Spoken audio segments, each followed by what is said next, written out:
Bonsoir et bienvenue à tous dans ce programme de femmes sur la belle télévision, la chaîne panafricaine.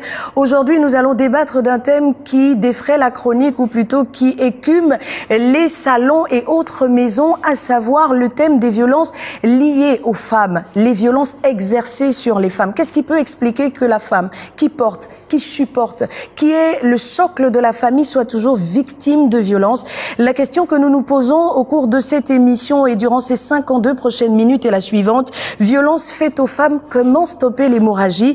Pour en débattre sur le plateau, il y a 4 femmes d'exception au parcours exceptionnel. Permettez donc cette répétition. Je vais à ma droite vous présenter une personne qui n'est plus à présenter parce qu'elle lutte depuis très longtemps pour la condition de la femme, pour que la femme soit bien vue dans la société et surtout pour qu'elle-même connaisse ses droits. Elle, c'est Madame Honorine Zebitege qui est à ma droite. Elle est juriste et ancien ministre de la Famille. Elle a beaucoup de fonctions. Elle est présidente d'une ONG. Tout cela et bien plus encore, vous allez le découvrir dans ses propos tout au long de cette émission. Bonsoir. Bonsoir. Merci d'avoir été avec nous. Juste à côté, il y a Madame Anastasie Pisako-Levaillant. Elle est professeure de lettres. Elle va nous parler un peu du côté éducation de la femme. Est-elle à l'origine de ces souffrances? Oui ou non? Nous le saurons en tout cas au cours de cette émission. Bonsoir Madame Levaillant. Bonsoir, et merci d'avoir accepté notre invitation. Et juste à côté de moi, à ma gauche, il y a Madame Sidonie Fleurouet qui est également juriste, ancien procureur de la République, présidente du Salon de la Femme. Elle a pris son bâton de pèlerin depuis quelques années pour dire à la femme, femme, il faut que tu connaisses tes droits pour mieux t'insérer dans la société. On va pas la présenter, on va simplement dérouler le tapis rouge parce qu'elle va vous dire ce que dit la loi en raison, justement, dit la loi sur ces violences. Madame Sidonie Fleurouet, bonsoir. Bonsoir Laetitia. Merci d'être avec nous. Et puis, quelqu'un que vous regardez tous les jours au journal télévisé qui est là avec vous au quotidien, c'est Nathalie Oqueux-Ella qui viendra avec moi vous entretenir tout au long de cette émission. Bonsoir Nathalie. Bonsoir Laetitia. Voilà, le décor est planté. Qu'est-ce que l'on doit dire? La question c'est qu'est-ce qu'une violence? Elle est posée et la parole est donnée à qui veut la prendre. Qu'est-ce que la violence? Avant d'entrer dans les violences faites aux femmes, d'entrée de jeu, qu'est-ce que la violence? Bien, nous allons donner une définition la plus simple possible. La violence, c'est toute attaque qui est dirigée contre le corps ou contre le côté psychosomatique. C'est-à-dire celle qu'on ne voit pas physiquement, mais qui est à l'intérieur. Nous mettons ça dans les violences psychologiques. C'est la définition la plus simple. Vous partagez son avis, la violence, Madame Oué? Oui, bien entendu que, simplement dit, parce que nous sommes des praticiens du droit, on pourrait retenir cette définition, mais il aurait été peut-être plus élargi de revenir sur la notion de la violence elle-même avant de parler de celle qui gêne et qui se manifeste à l'endroit des femmes. La violence, c'est donc c'est l'utilisation donc par une personne de la force physique ou psychique ou alors de tout pouvoir pour contraindre, dominer, endommager, voire même tuer une autre personne. Défini comme ça, on peut se poser la question de savoir s'il y a des violences qui sont admises. Est-ce qu'il y a des violences qui sont admises? La réponse est naturellement oui. Dans quel contexte? Notamment lorsque la violence est exercée par les pouvoirs publics pour maintenir l'ordre public. D'accord. Ce sont des violences qui sont admises. Il y a des violences morales également qui peuvent être admises, notamment dans le cadre d'une procédure pénale. On peut exercer une violence morale. Il y a également des violences morales qui peuvent être exercées lorsqu'il y a une perquisition qui est admise. À ce moment-là, puisque la loi les autorise, ceux qui sont chargés donc de mener une enquête peuvent effectivement utiliser ces formes de violence. D'accord. Maintenant, qu'en est-il des violences faites aux femmes? Précisément, oui. Voilà. Elles relèvent de celles qui sont interdites. D'accord. Celles qui sont interdites et qui s'exercent sur des femmes, mais qui revêtent deux formes. Lesquelles? C'est la forme physique, c'est la forme psychologique. ces violences. Donc voilà un tout petit peu... qui sont réprimées. Tout à fait. D'accord. On va y arriver. Des violences donc qui sont réprimées. Vous venez de nous en faire la liste, mais on va pas rester sur la seule conception de la violence.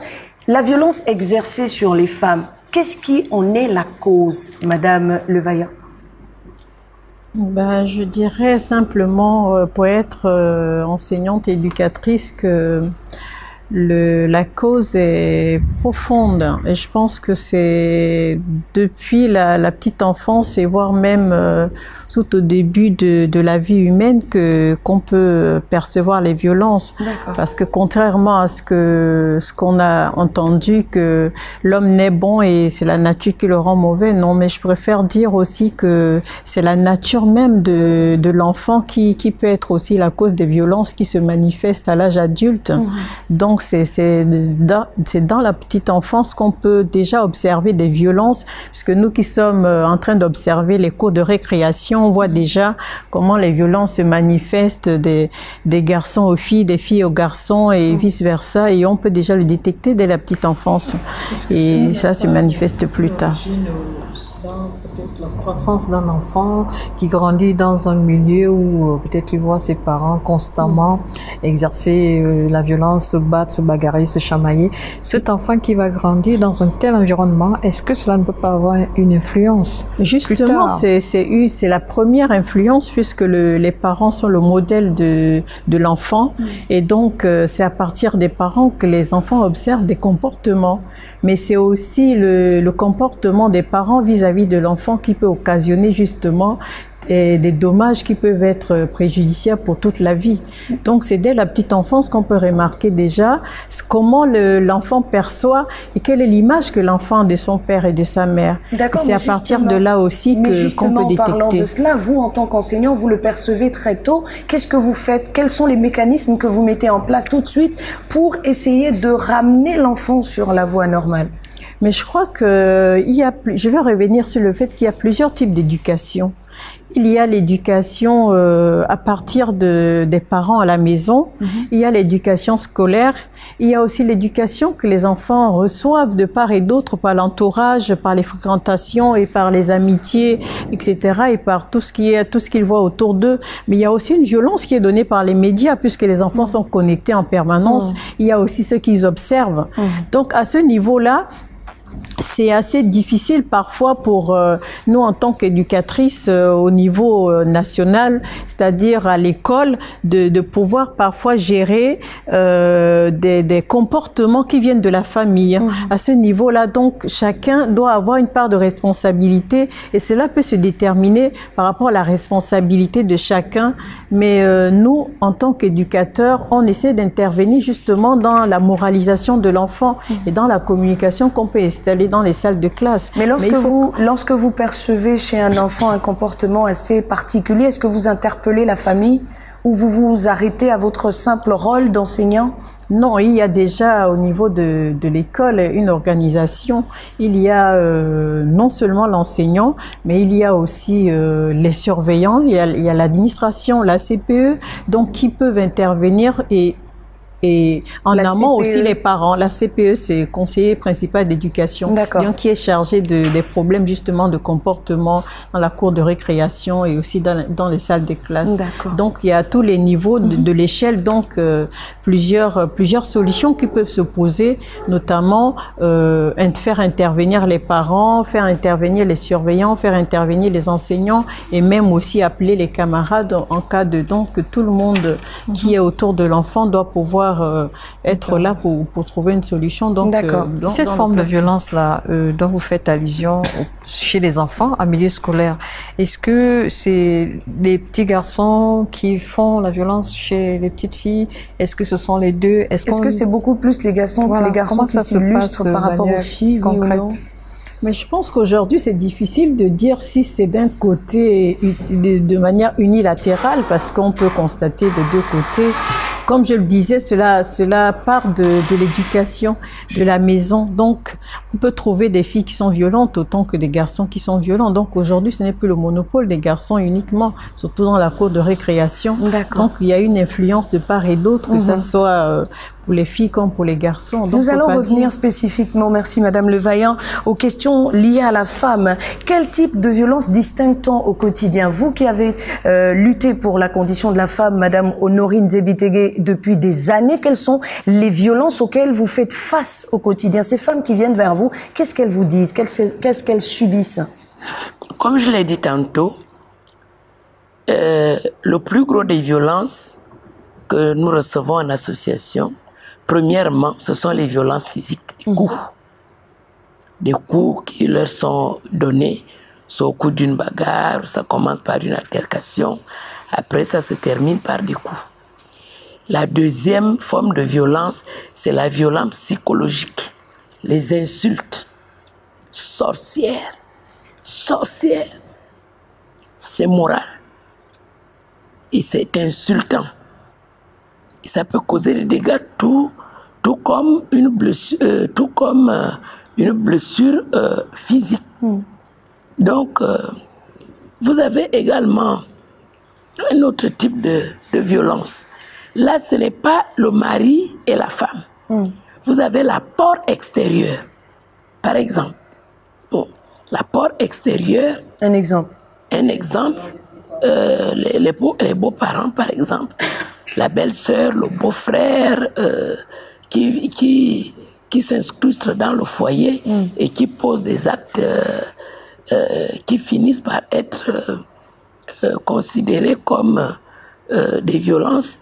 Et Sidonie disait tout à l'heure que ça commence comme l'amusement et ça peut se terminer par la mort. Parce que vous poussez quelqu'un, vous pensez que, ou bien vous giflez, mais la personne tombe sur un caillou et se fracasse la tête.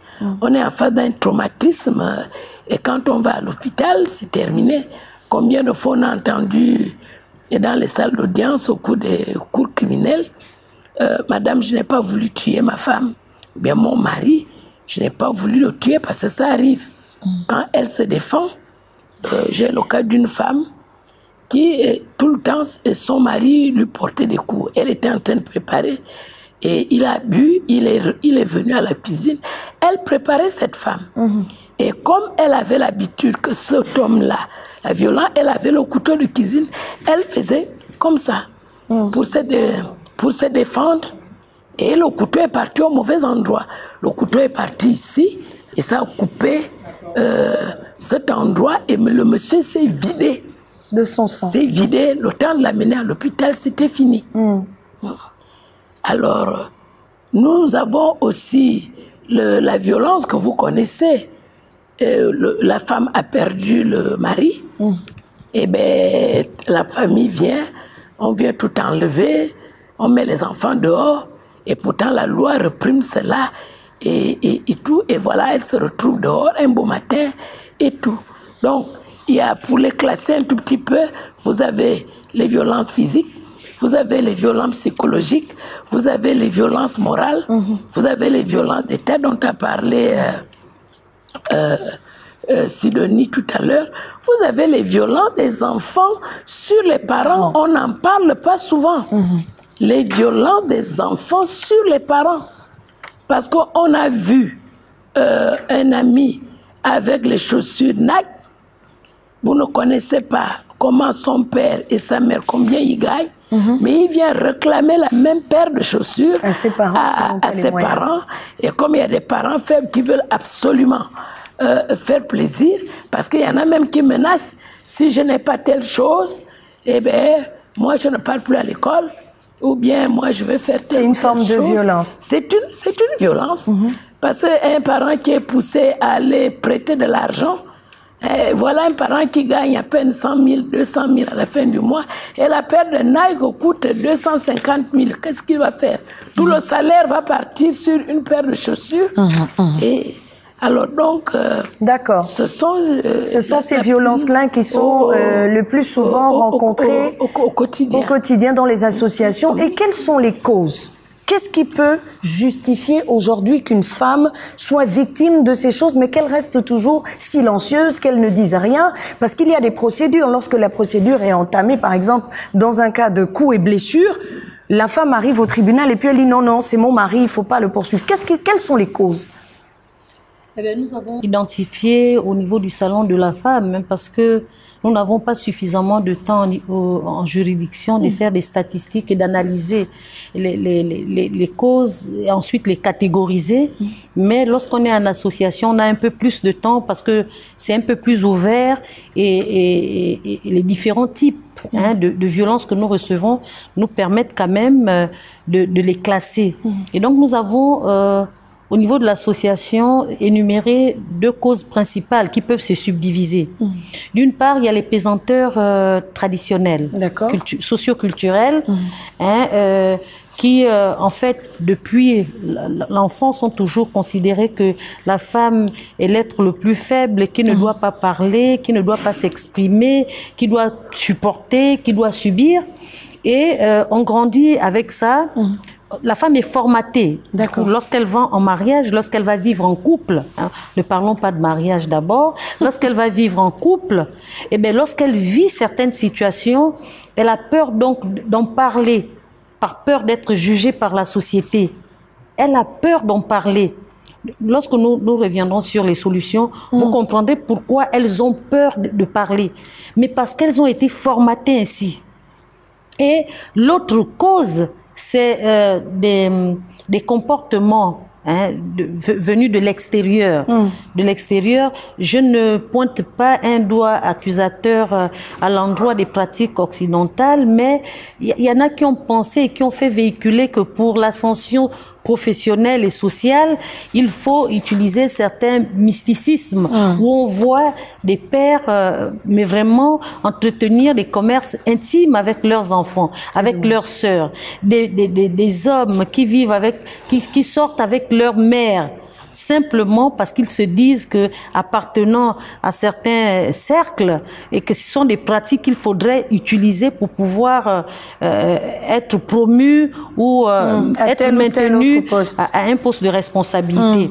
Donc voilà les différents types, les différentes que l'on va retenir d'ailleurs. Voilà causes que nous avons. Mais j'ai envie de vous rappeler quand même par rapport à ce que disent les Nations Unies sur la question des violences faites aux femmes, une récente étude de plusieurs organismes justement réunis au sein des Nations Unies nous rappelle que le pourcentage de femmes qui ont été victimes de harcèlement sexuel une fois au moins depuis l'âge de 15 ans est de 45 à 55%.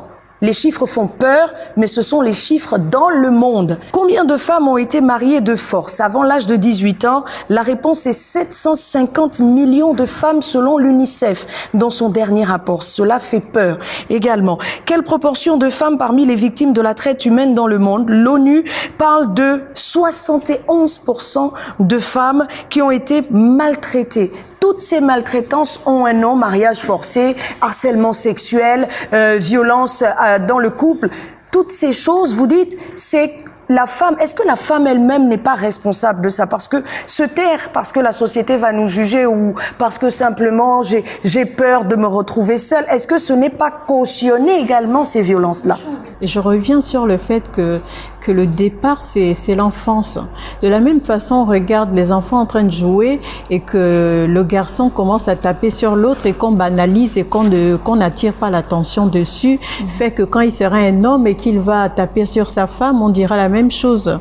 Parce qu'on regarde les comportements lorsqu'ils sont enfants et dans l'éducation aussi, qu'est-ce que les enfants reçoivent comme éducation de la part des familles. C'est aussi à partir de là qu'on peut dire cet homme qui plus tard va maltraiter sa femme ou bien qui aura besoin d'artifices ou d'arriver à des comportements ou à user de certaines pratiques pour arriver à l'ascension, c'est d'abord un enfant qui a été éduqué dans une famille. Donc à partir de là, il y a quelque chose qui a déjà été faussé dès le départ, qui va se répercuter à l'âge adulte. Donc on ne devient pas tout d'un coup quelqu'un. Moi je sais que c'est écrit que l'enfant fait déjà voir dès qu'il est enfant ce qui sera plus tard.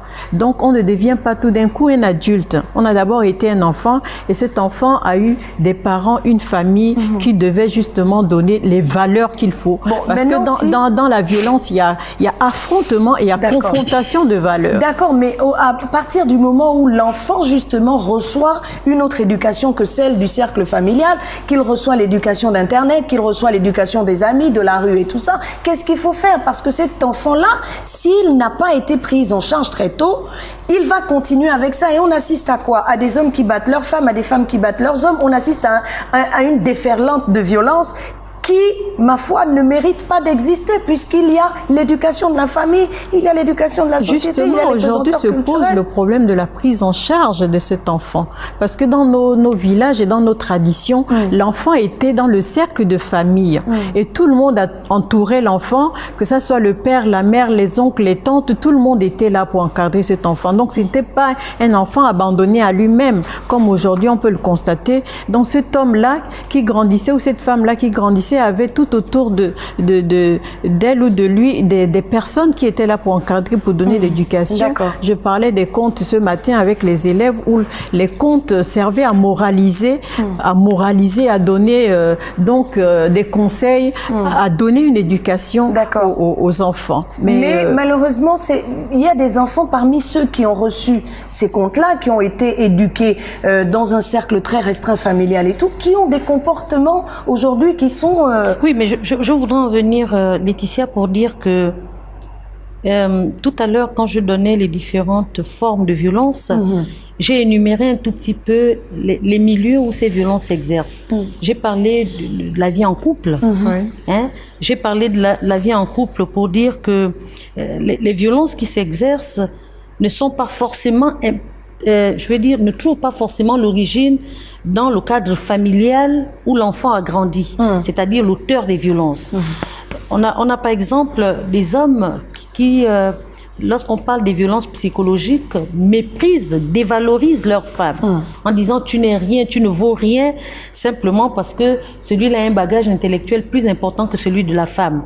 Et ça, c'est une violence morale insoutenable pour la femme, qui est obligée de se faire toute petite et de souffrir, de ne rien dire, quelles que soient les conditions, parce qu'on lui a déjà dit qu'elle ne valait rien et qu'on le lui répète tous les jours. Mais la question que je vous pose, Madame Oué, c'est est-elle obligée de le subir? Non, il n'y a aucune obligation de subir. Pourtant, c'est lui-même qui a choisi cette femme-là aussi. Nous avons dit qu'il y avait des pesanteurs sociaux, culturels. Il y a ces pesanteurs parce qu'en fait, on a formaté les femmes à... La femme ne s'exprime que lorsqu'elle sait qu'en s'exprimant, il y a une solution qui va être trouvée. Donc, le silence des femmes est dû également à un manque de solutions palpables. Donc, elles sont obligées de se renfermer et de se taire. C'est ça. Si mon grand frère me frappe, nous sommes des enfants, je veux me plaindre chez papa ou chez maman. À chaque fois, papa ne fait rien, maman ne fait rien. À un moment donné, je ne vais plus me plaindre. Tout à fait. Et je vais souffrir. Donc, il y a un cycle.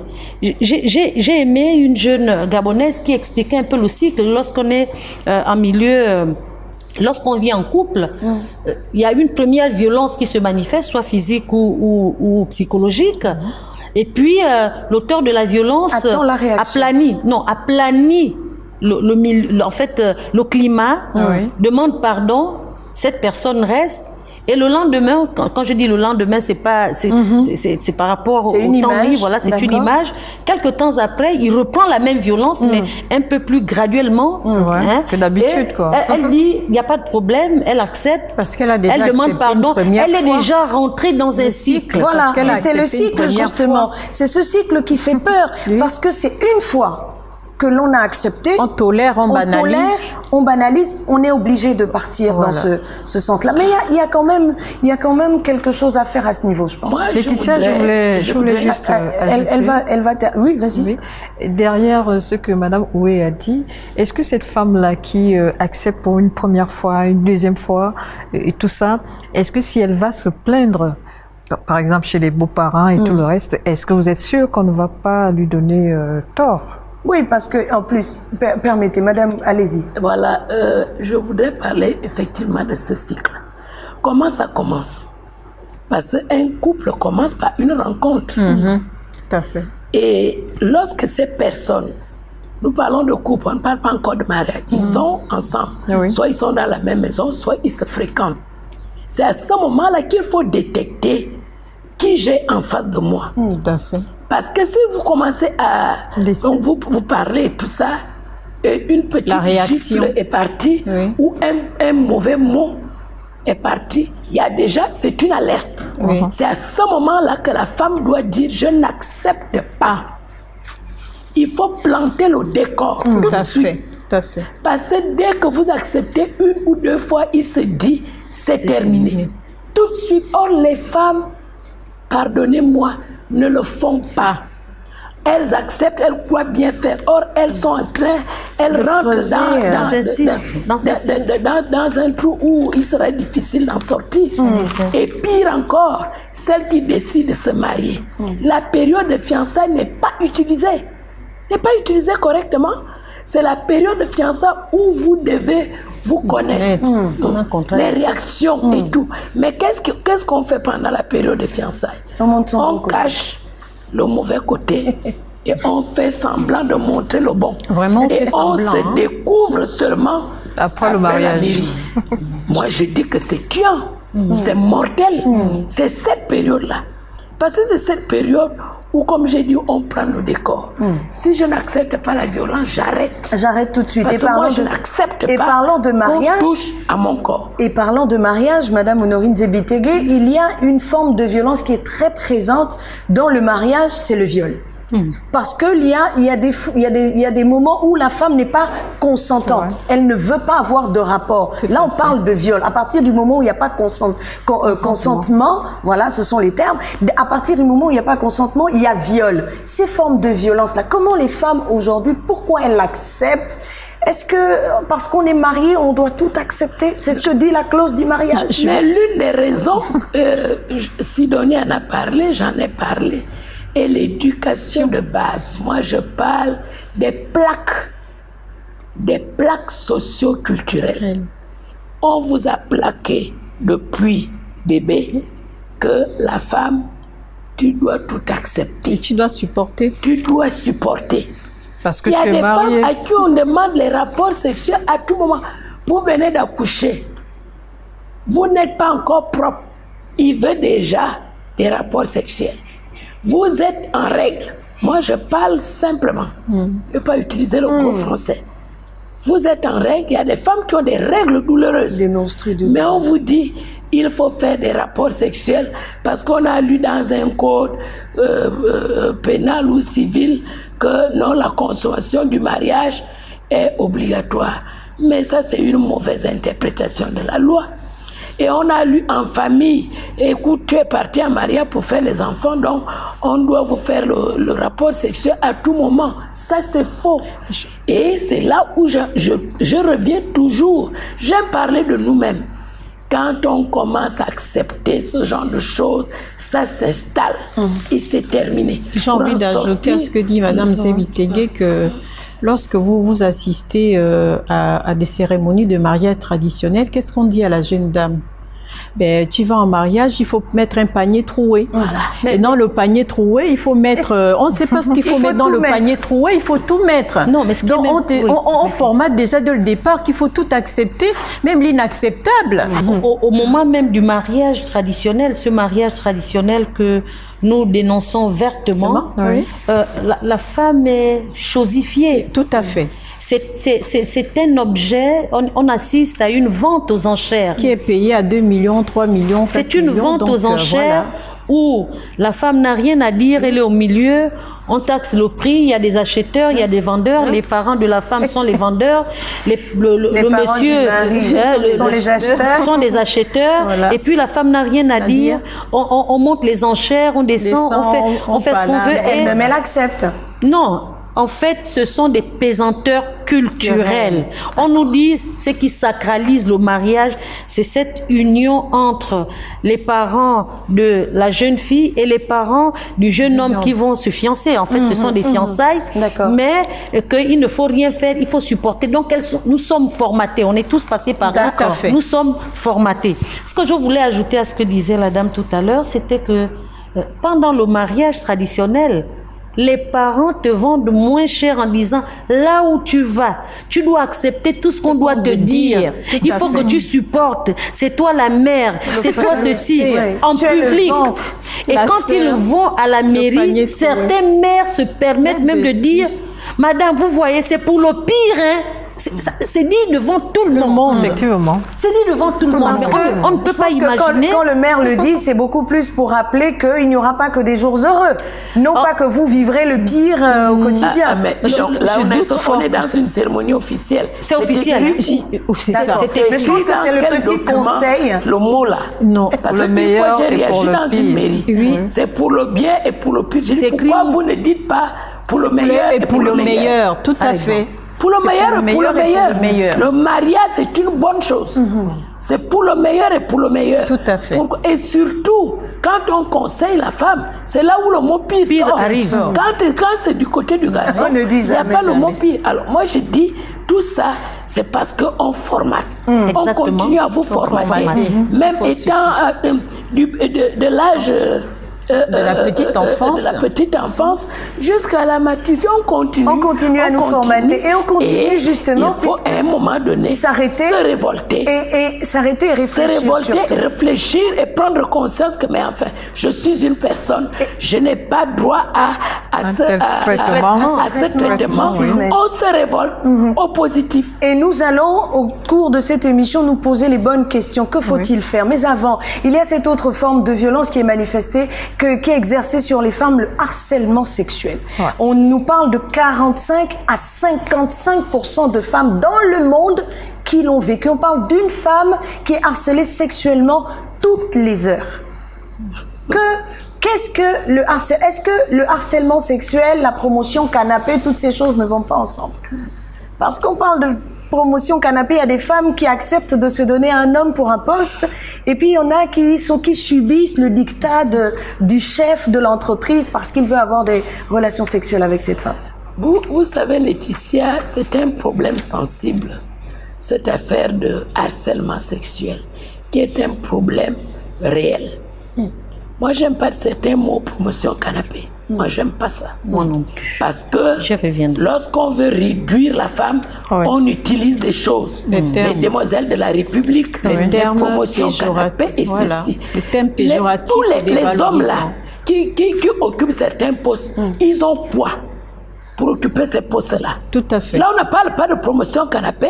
On peut aller chercher quelqu'un au fin fond de Moulingi Bizarre, au fin fond de Moyoké et en faire un ministre tout de suite. Mais là, on ne parle pas de promotion canapé. Il n'y a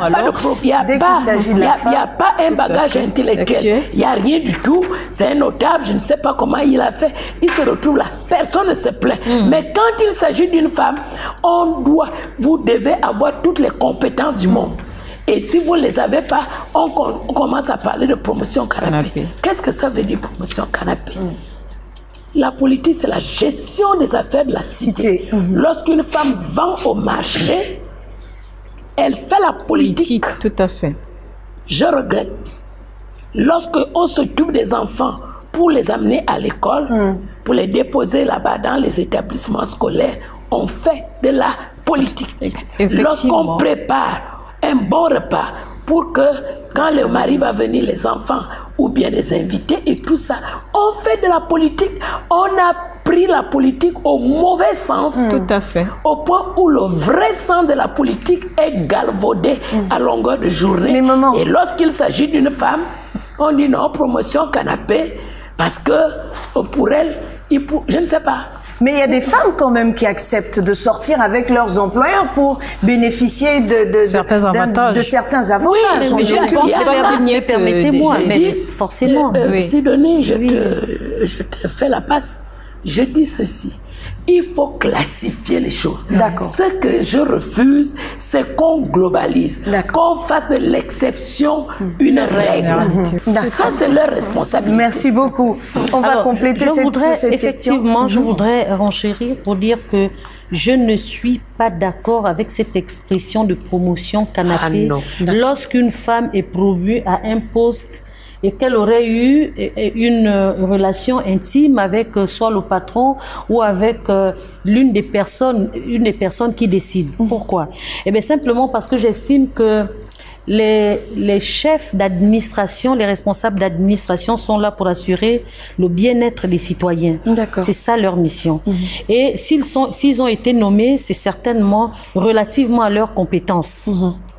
Relativement à leurs compétences.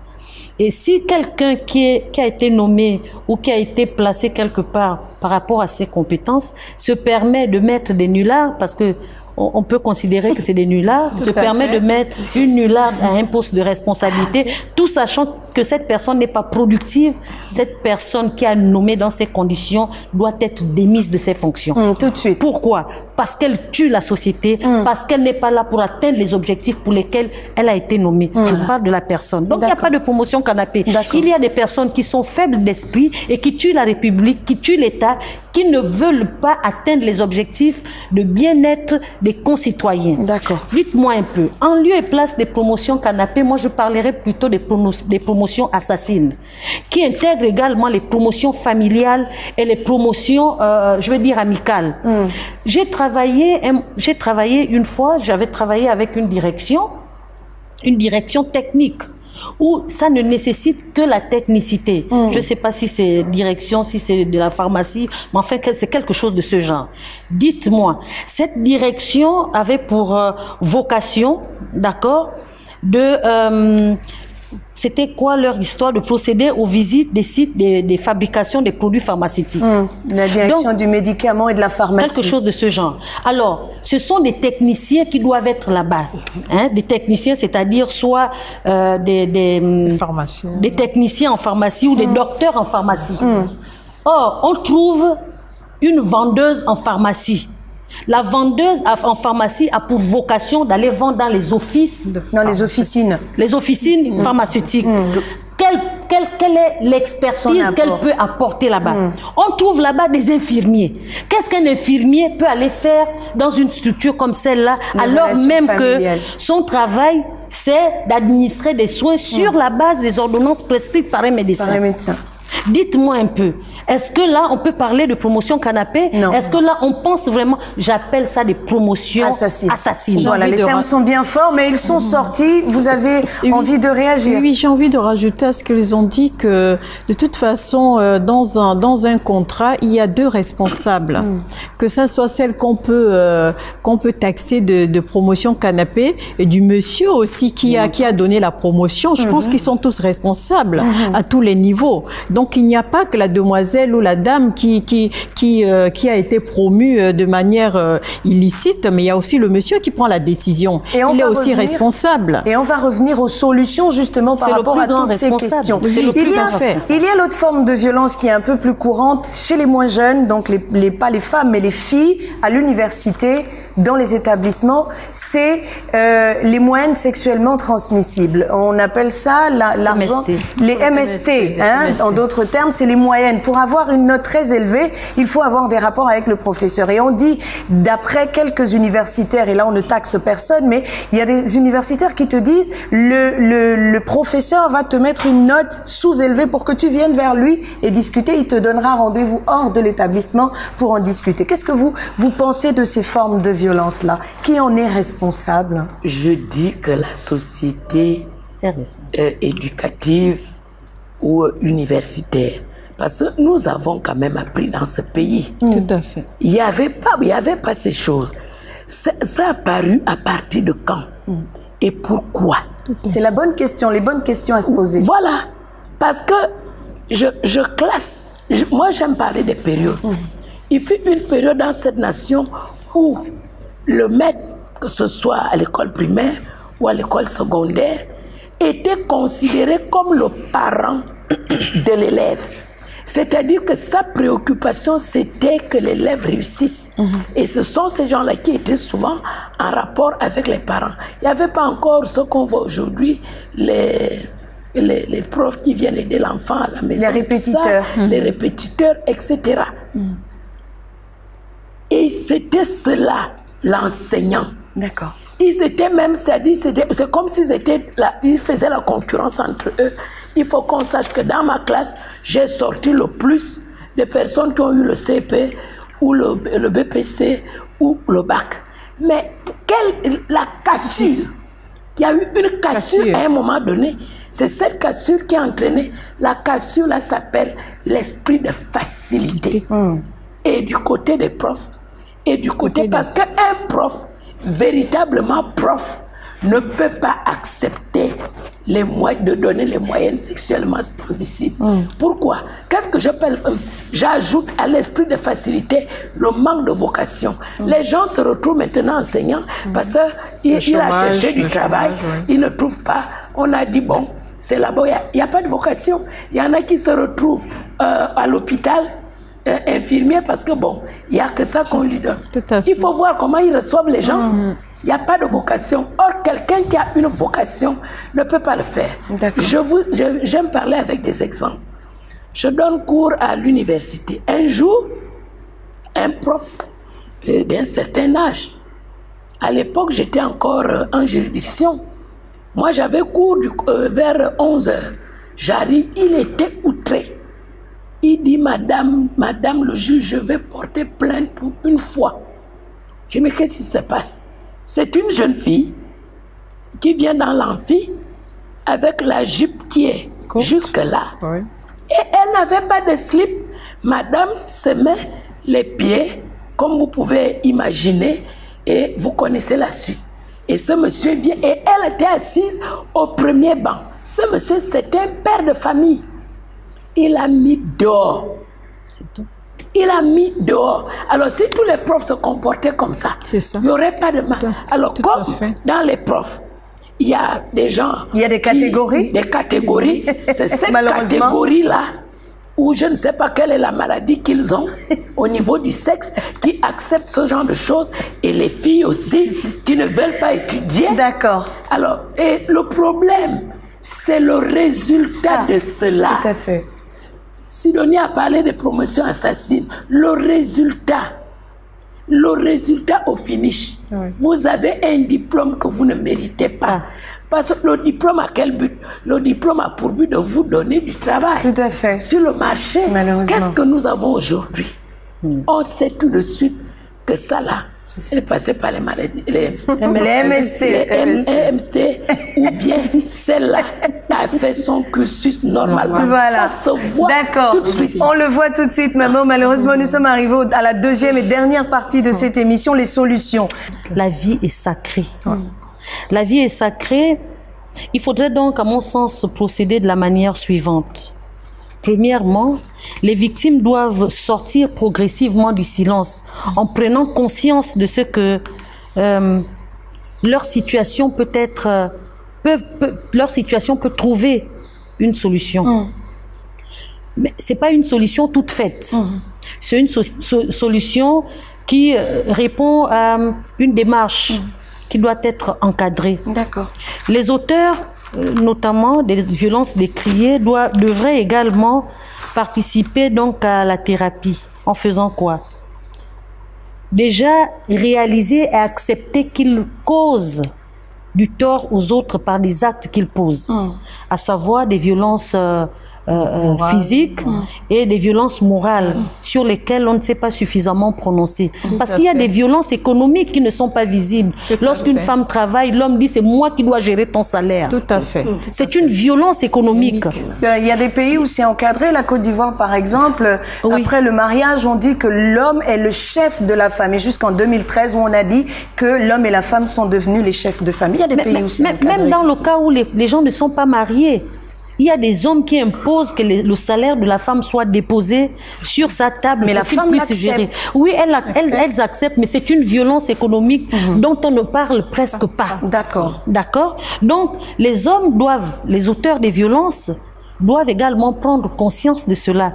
Pour dire, pour réaliser que les actes qu'ils posent au quotidien peuvent être considérés comme des violences. Encore qu'il faudrait qu'ils sachent que ce sont des violences. Voilà. Donc, ils doivent participer donc à la solution pour pouvoir progressivement sortir donc de ce désordre. Alors, les intermédiaires, c'est nous, les associations.